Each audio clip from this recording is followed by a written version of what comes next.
Kodak just passed Canon as the #1 camera brand in Japan, and I don't know how to feel about that. Hello everyone, my name's Josh Diaz, and welcome to the channel. Frequent viewers of the channel will already know of my very lukewarm reception of the Kodak Super 8 film camera that came out a couple months ago.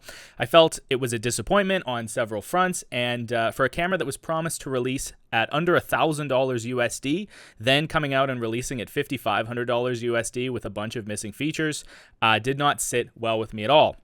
It was using old technology like micro USB, and overall, it didn't represent a good value for people who wanted to shoot on film over just getting an old film camera and using it, in my opinion.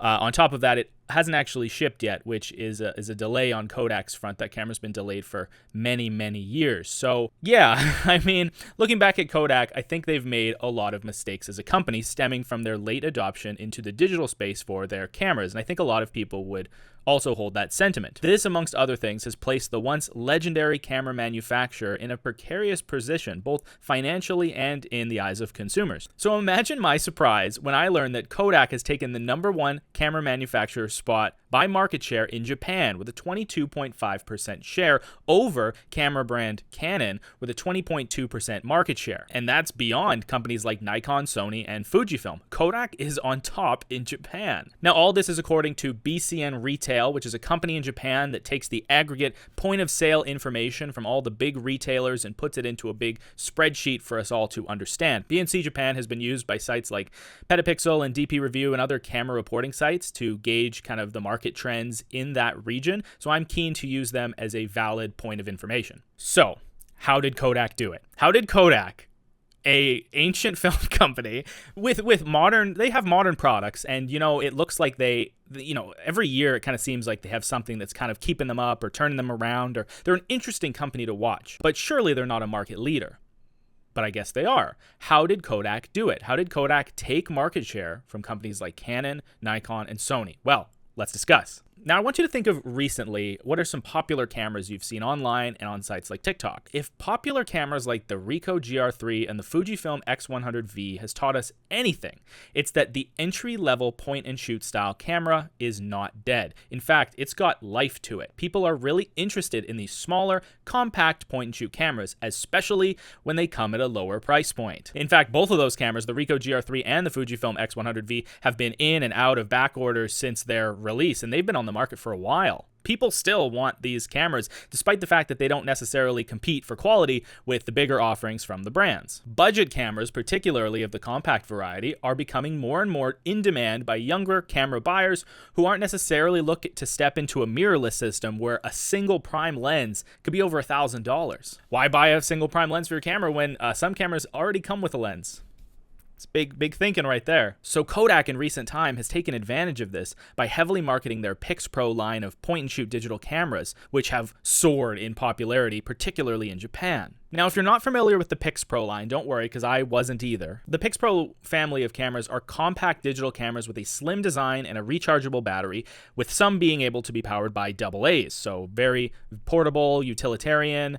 They offer a 16 megapixel CMOS sensor and shoot in 1080 video. They all have an integrated lens on the wide side, so think something like a 27 or 28 millimeter. They also have some modern tech and creature comforts like image stabilization and optical zoom. And the biggest factor, the most expensive of their mainline cameras, the FC55, is $120 US. That's a lot of camera for the money, and seemingly a good value for something so cheap, even though it doesn't necessarily compete for quality with entry-level cameras from the bigger brands like the Nikon Z50 or the Canon R100. Now, BCN reported that in the month of April, 11% of camera sales were for the Kodak Pixpro FZ55, with 6% for the Kodak Pixpro FZ45, and 5.1% for the Pixpro WP-Z2, which is a slightly more expensive, ruggedized version of the point-and-shoot line that's advertised more as an action camera. Now, of course, the Sony ZV-E10, Canon EOS 50, EOS R10, and Nikon Z30 are also on this list, but it's clear that they've lost some market share to Kodak. And that is like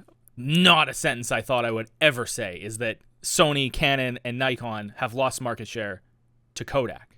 What what year are we in? Now, it's no secret that rising market prices of these cameras have made it more difficult for consumers to get into the pro end of photography, coupled with the fact that many people, prospective camera buyers, now just shoot all their content on their phones, which have also become incredibly good at taking pictures and recording video. Beyond that, and this is just anecdotal from me, but in my experience, some people, a subset of the population, do like having a separate device to take photos and create content with, as it's just, you know, in some ways it's more convenient for people that you don't fill up your albums and your buffers with all of your trip photos. And I know a lot of people who like to come home and kind of off their photos from their camera onto their computer, and then the process of like viewing them over again is kind of like revisiting your vacation. But overall, I mean, I think it's clear that there's a growing market of photographers who want an easy to use, simple camera that can be taken around portably and operated without a hassle. And I guess importantly, that you don't have to worry about the big financial aspect of it too. I mean, ultimately you want to enjoy where you're going, right? Like if you're going to like a water park on a trip, do you want to take your $5,000, you know, A7R5 with a big lens on it? Or do you want to take the little pocketable one? I don't know. Again, just things to think about. So there's a market for these smaller cameras without the price obligation, hence the big sales for Kodak in Japan. But I think it would be naive to assume that this is like only in Japan, right? Like it's clearly a trend that we're seeing worldwide. We've already seen the rise of smaller, accessible cameras in North America, with even some of the established pro brands focusing more on smaller cameras to fit the trend. But is it just a trend? Well, it's hard to say. I personally don't believe that there's a future where Kodak, you know, takes all the market share from the big camera brands and everyone's shooting on point and shoots that are under $200. I know there's a market for higher end camera gear and photography because I've seen it.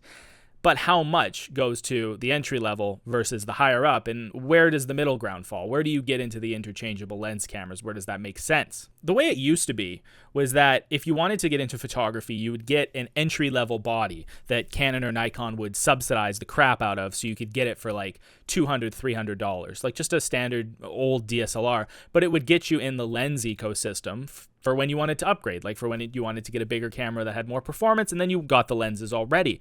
What I'm seeing now, and what is probably being observed by camera manufacturers as well, is that assuming someone in 2024 will buy a camera and then buy a lens might not be as easy of a sell as it used to be, especially when more and more companies are coming out with the single all-in-one solutions. And then you tag on like multiple lenses, like if you want a prime and a zoom, well, you're in this system now, and it's not necessarily cheap. Compound that with the fact that most people in this entry-level segment may only use their camera occasionally, meaning that a camera as an investment isn't necessarily as important as someone who uses it more often. And you know what? It's evident that there's potentially a gap in the market for these point-and-shoot cameras and more of these all-in-one solutions to fill. But what do you think? What have you observed out there in the camera market? Let me know your thoughts on Kodak becoming the #1 camera selling manufacturer in Japan, and if you think that will carry over to other countries. Do you think this is a blip? Do you think this is a trend? Or do you think this is a major move from Kodak to take some market share back and reestablish itself as a digital camera manufacturer? I don't know. It's interesting to see, and I love the change in the market. We will keep our eyes out, and I will keep you informed. Thank you very much for watching. I appreciate you very much, and I hope to see you in the next video.